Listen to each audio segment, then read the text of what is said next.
How the words you use when speaking to yourself directly influence neural circuits tied to motivation, focus, and resilience. Why replacing negative self-talk with clear, directive language primes the brain for adaptive behavior instead of stress-driven paralysis. The role of deliberate internal dialogue in activating executive functions, decision making, and emotional regulation. Why 3 days of consistent practice begins to form the initial wiring for new thought patterns, making them more automatic over time. How to strategically integrate supportive self-talk into morning routines, physical movement, and moments of challenge to accelerate brain rewiring. When we think about how the brain operates, it's essential to recognize that the nervous system is constantly taking in cues from both the external environment and the internal environment. The internal environment includes our physiology, things like heart rate, breathing, and hormonal state. But just as importantly, it also includes the words we say to ourselves. The language we use when speaking inwardly is not neutral. Every phrase, every tone of inner dialogue carries weight because it engages specific neural circuits. Self-directed language has the ability to set the stage for how we approach challenges, how we regulate emotions, and how we move toward goals. What often goes unrecognized is that the words we repeat to ourselves become patterns, and those patterns are rehearsed neural activations that strengthen over time. Just as practicing a skill like playing an instrument or a sport wires circuits for performance, practicing certain forms of inner dialogue wires the brain for specific emotional and behavioral outcomes.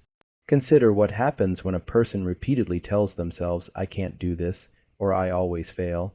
That type of language isn't just abstract negativity. It creates a loop that activates brain networks linked to fear, avoidance, and stress responses. In contrast, when someone uses directive, empowering language like "I can figure this out," or "one step at a time," the brain shifts toward circuits that support planning, problem solving, and persistence. This shift isn't imaginary or motivational fluff. It is grounded in the way the prefrontal cortex communicates with deeper structures of the brain, such as the amygdala and basal ganglia. Negative self-directed language tends to strengthen pathways that heighten threat perception, while positive or directive self-talk can regulate those responses and instead enhance cognitive control. There is also an important nuance. It's not just about speaking in positive terms, but about speaking in directive terms. For example, telling yourself "don't be nervous" is far less effective than saying "focus on your breathing and slow it down." The reason is simple language that carries a directive is more actionable to the brain. It engages circuits that control behavior rather than just labeling an emotional state. Over time, these directive statements become habits of thought that replace vague or destructive inner monologues. That replacement is the beginning of rewiring.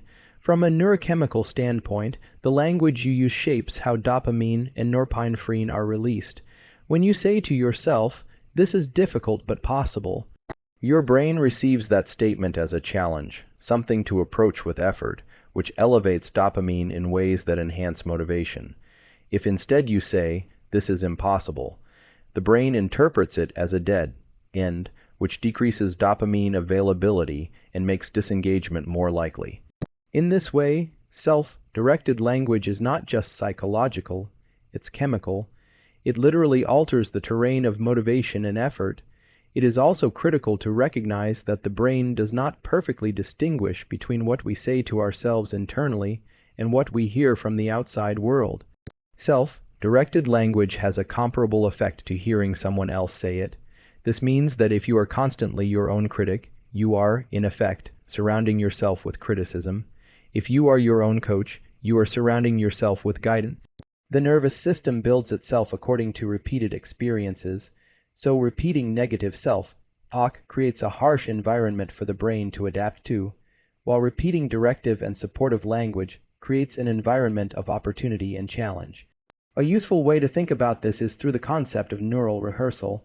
Athletes often use visualization to rehearse movements, and neuroscientific studies show that the same motor circuits fire during visualization as during physical execution, albeit at lower intensity. Self-directed language functions in a similar way. When you tell yourself, "I can stay calm under pressure," you are rehearsing that state and subtly activating the circuits that will later be recruited when real pressure arises.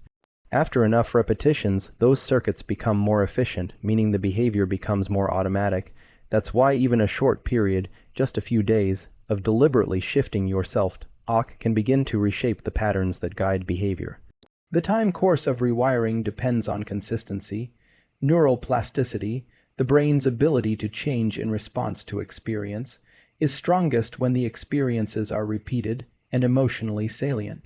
By making your self-directed language deliberate, by ensuring that it carries emotional weight and clear directives, you amplify the likelihood that those neural pathways will be reinforced. Even subtle shifts, like replacing "I'm so stressed" with "I need to slow my breathing and organize my next step," accumulate power when repeated consistently. We also need to factor in state dependency. The brain encodes language differently depending on whether you are calm, stressed, tired, or alert. If you practice supportive self-directed language in calm states, you build a baseline. If you practice it in moments of stress, you ingrain it even more deeply because the heightened neurochemicals during stress, such as norepinephrine, increase the likelihood of memory consolidation. This is why it's especially powerful to use directive inner dialogue during challenging situations. The brain remembers it better and installs it as a go response. Over the span of 3 days, the nervous system can begin to shift in noticeable ways. Day 1 often feels effortful, as you're essentially interrupting old patterns and replacing them with new ones. Day 2 tends to reveal more friction because the old circuits are still firing automatically. But by day 3, the brain starts to show signs of adaptation. The new language feels more familiar, and the old negative patterns feel slightly less automatic. This doesn't mean complete rewiring, but it means the process has begun, and once begun, the brain is far more likely to continue along that trajectory with ongoing practice. Self-directed language is therefore not trivial. It is not merely about optimism or cheerleading oneself. It is a neurobiological tool for shaping how circuits of motivation, stress, and focus interact. By choosing words that are directive, actionable, and repeated consistently, you are essentially programming your brain towards states that favor growth, resilience, and adaptive behavior. The way we speak to ourselves has a profound effect on how the brain organizes information, responds to stress, and prepares for action. Many people default to patterns of self-criticism, often under the belief that being hard on themselves will push them toward improvement. In reality, the opposite tends to occur. Harsh inner dialogue activates circuits in the brain associated with threat detection, particularly within the amygdala, and heightens levels of stress-related neurochemicals such as cortisol. This combination narrows attention, biases the mind toward failure, and primes the body for avoidance rather than engagement. Instead of fueling performance, self-criticism often locks people into cycles of hesitation and doubt, reinforcing exactly the states they are trying to escape. Constructive command, by contrast, is a form of self-talk that shifts language from judgment to guidance. It is directive, specific, and oriented toward action, where self-criticism might sound like "you're not good enough at this." Constructive command reframes it into "break the task down and take the first step." This difference may appear small, but the neurobiological consequences are substantial. The first phrase deepens activity in circuits that couple negative emotion with inaction, while the second recruits the prefrontal cortex, the area responsible for planning, sequencing, and initiating behavior. In this way, the brain is moved away from reactive stress responses and toward executive control. To understand why this matters, it's important to appreciate how self-directed language interacts with the autonomic nervous system. Self-critical thoughts, especially those that carry a tone of shame or failure, push the nervous system into a sympathetic, dominant state. Heart rate increases, breathing becomes shallow, and cognitive flexibility declines. This is a state useful for short-term survival, but counterproductive for long-term growth. Constructive command, on the other hand, engages parasympathetic activity just enough to regulate stress while maintaining focus. By providing the brain with actionable instructions, You essentially stabilize physiology in a way that supports sustained effort. The body no longer interprets the challenge as purely threatening, but instead as manageable. Another dimension of this shift involves the basal ganglia, the brain structures deeply tied to habit formation and action initiation. When you consistently feed the basal ganglia with negative, self-critical input, it begins to encode avoidance behaviors. You may procrastinate, disengage, or distract yourself because the circuits have been wired to associate effort with punishment. But when the input becomes constructive command, the basal ganglia encodes small, repeatable steps that reward initiation of behavior. Each time you follow through on a directive like take one deep breath and begin the first paragraph, dopamine is released in response to the action, reinforcing the loop. Over time, this creates a bias toward approach rather than avoidance. It is also worth noting that constructive command does not mean ignoring areas of weakness or pretending that mistakes don't exist. Instead, it means reframing the way those weaknesses are addressed. A self-critical approach might declare, "You always mess this up." A constructive command approach would say, "Adjust your strategy and try again with more focus on detail." Both acknowledge the difficulty, but only one provides the brain with a clear pathway forward. By embedding guidance into the language, you shift from punishing the nervous system to training it. This distinction is central to neuroplasticity, the process by which the brain changes through experience. Neural circuits do not strengthen through shame, they strengthen through practice that carries direction and reward. The emotional consequences of this shift are just as important. Self-criticism tends to lock individuals into ruminative cycles, where the same negative thoughts repeat without resolution. This is because criticism without a directive does not allow the brain to close the loop. Constructive command, however, provides closure by translating thought into action. Once action is taken, even if it is small, the brain receives feedback, adjusts, and progresses. This not only interrupts rumination, but also builds confidence in the nervous system's ability to adapt. Confidence here is not about inflated self-belief, but about the lived experience of the brain seeing itself succeed through structured action. From a practical perspective, the transition from self-criticism to constructive command begins with awareness. Most people are not even conscious of the degree to which their inner dialogue is self-punishing. The first step is noticing the moments of harsh self-talk and then deliberately reframing them into directive language. For example, instead of "I can't believe I failed again," one could shift to review what went wrong and implement one change next time. That slight adjustment shifts the focus from judgment to problem solving. With repetition, this becomes the default mode of thought, and the circuits wired for criticism begin to weaken while those wired for command strengthen. Stressful situations provide the most powerful opportunities for this rewiring. When the brain is under stress, it is highly plastic because stress-related neurochemicals make neurons more likely to fire together and wire together. If in those moments you revert to self-criticism, you hardwire that pattern. But if you intentionally apply constructive command, the stress chemicals serve to deepen the encoding of those directive circuits. This is why high-pressure environments are ideal for practicing constructive self-talk. They may be uncomfortable, but they are also biologically primed for learning. The long-term outcome of consistently practicing constructive command is not just better performance, but a profound shift in identity. The inner critic gradually loses its authority, while the inner coach gains dominance. This inner coach is not soft or indulgent, but precise and directive. It trains the brain to focus on what can be controlled, to initiate action, and to adjust strategies without falling into cycles of shame. Over weeks and months, the nervous system comes to expect this form of guidance, and it becomes automatic. The brain's default response to challenge becomes directive rather than destructive. This shift also has ripple effects on external behavior. People who consistently use constructive command internally often find themselves communicating differently with others. They become less judgmental and more solution-oriented, not because they force themselves to, but because their neural patterns of guidance and action spill outward. In this way, changing inner dialogue does not just rewire the individual brain, It reshapes the relational environment, creating feedback loops of constructive guidance in personal and professional contexts.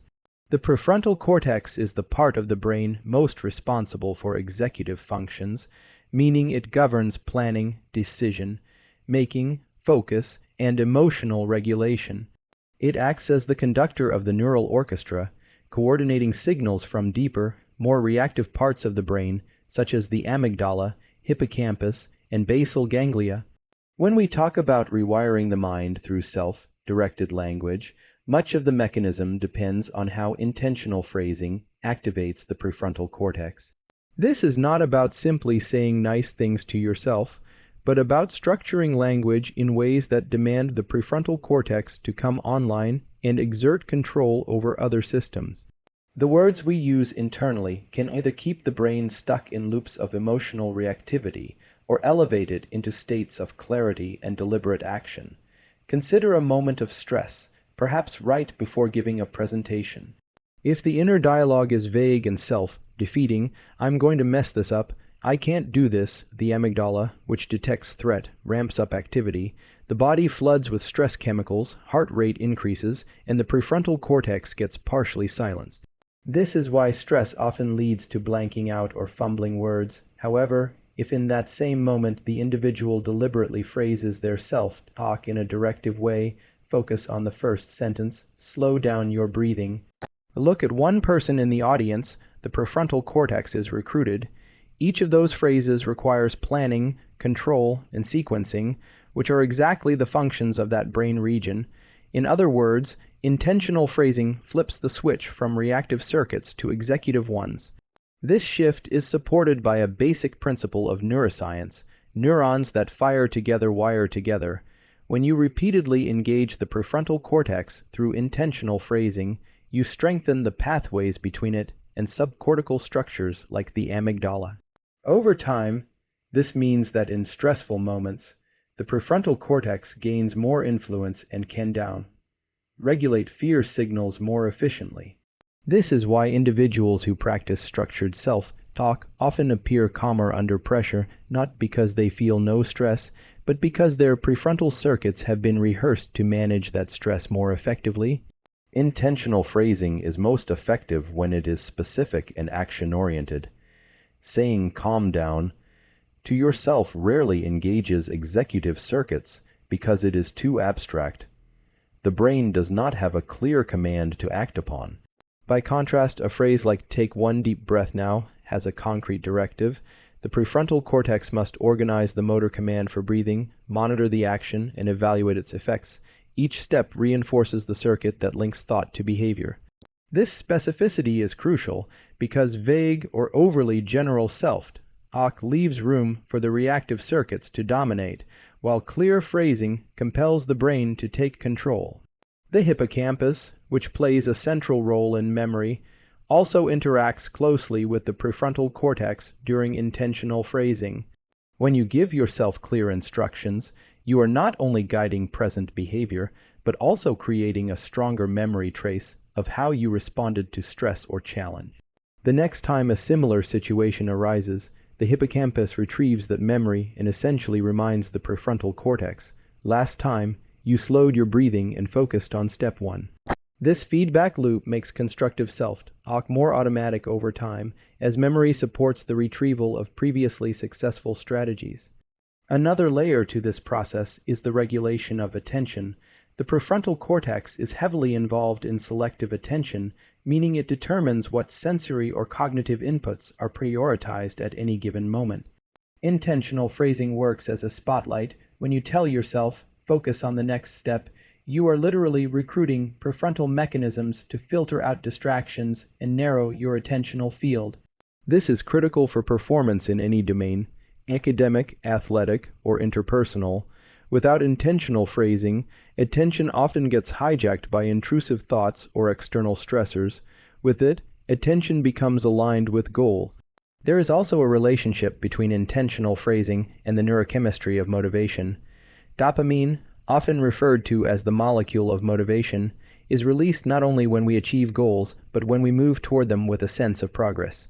When you phrase Talk in ways that direct small, achievable steps or write one sentence. Lift the weight once. Answer the next question. You create opportunities for dopamine release at each checkpoint. This keeps motivation sustained as the prefrontal cortex continues to register incremental progress. Without this structure, large tasks feel overwhelming, and the dopamine system is less engaged. Intentional phrasing essentially breaks down goals into pieces that the brain can reward itself for completing, reinforcing the cycle of action. It's important to highlight that intentional phrasing requires practice. At first, it may feel awkward or forced because the default state of the brain under stress is to default to old, well-worn patterns of thought, often self-critical or vague, but with repetition, those old circuits weaken while the new circuits strengthen. This is the essence of neuroplasticity. The nervous system adapts to repeated inputs, whether they are supportive or destructive. Practicing intentional phrasing multiple times a day in both low-stress and high-stress environments ensures that the prefrontal cortex is rehearsed enough to take control when it is most needed. Interestingly, intentional phrasing also interacts with bodily states in ways that create feedback loops. For example, when you tell yourself, relax your shoulders, or slow your exhale, and then you perform those actions, sensory feedback from the body confirms to the brain that the directive was followed.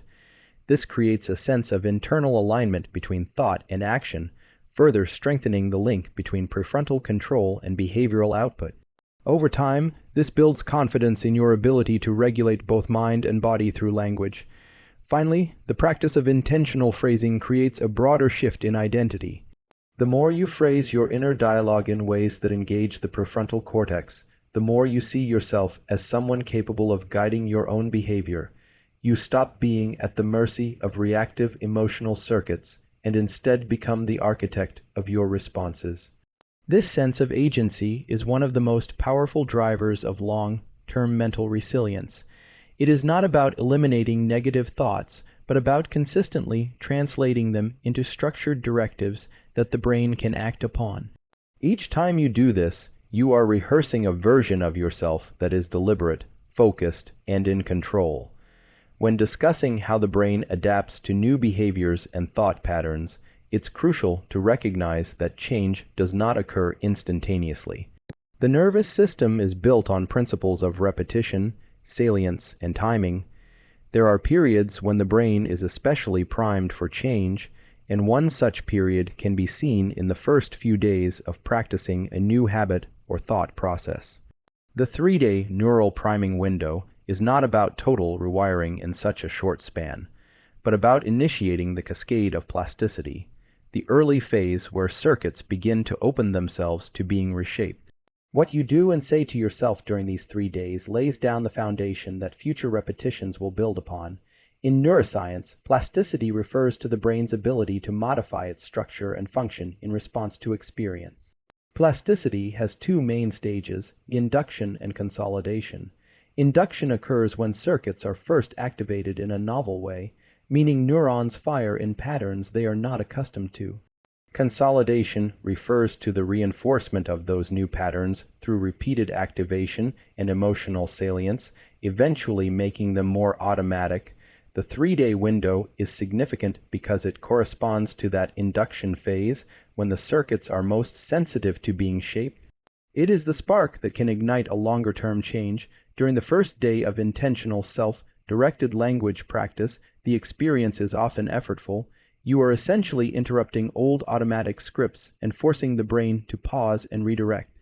This interruption alone is powerful because neurons that have been firing together for years, perhaps in patterns of self-criticism or avoidance, are suddenly disrupted. The nervous system is alerted to novelty, and novelty is a potent driver of plasticity. Neurochemicals like acetylcholine are released more readily when something feels new, heightening the brain's capacity to encode new associations. This is why the first day feels both challenging and impactful. The brain is being told, in effect, pay attention, something different is happening here. On the second day, friction often intensifies. The old patterns push back. The circuits wired for years of automatic responses still have stronger connections, and they will attempt to reassert themselves. Many people misinterpret this resistance as failure, when in fact it is a natural sign of the brain negotiating between old and new pathways.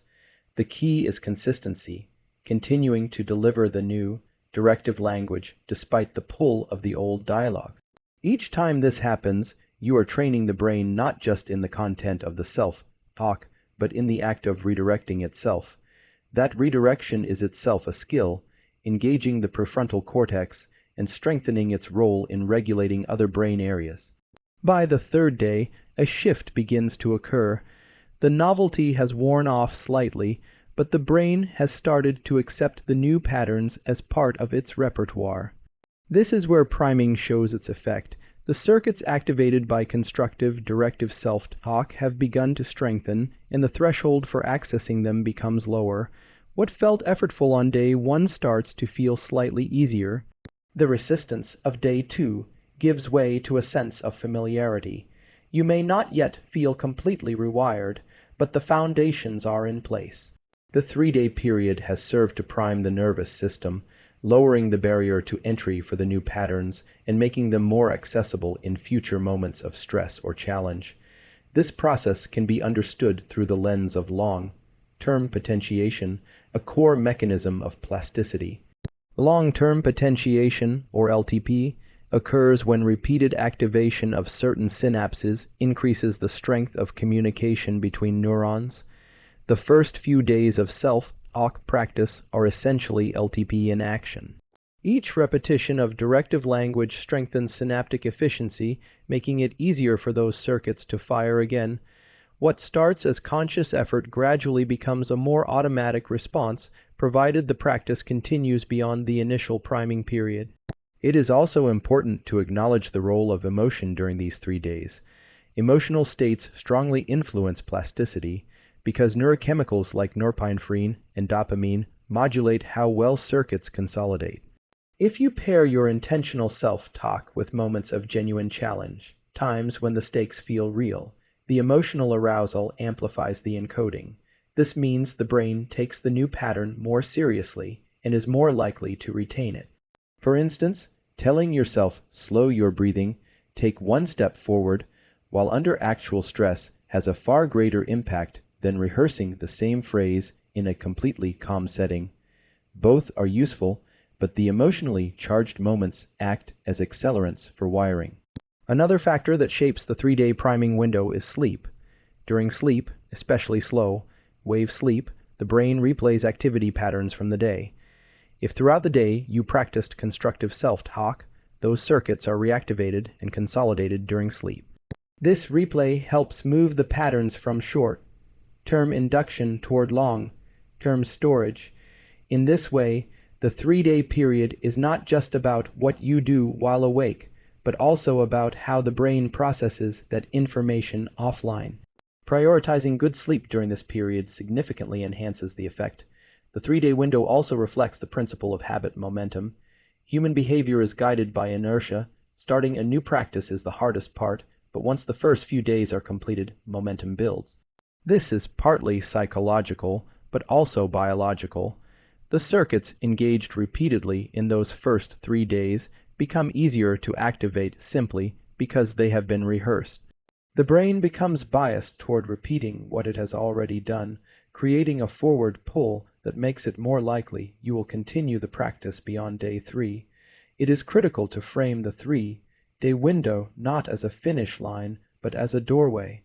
The nervous system does not transform completely in 72 hours.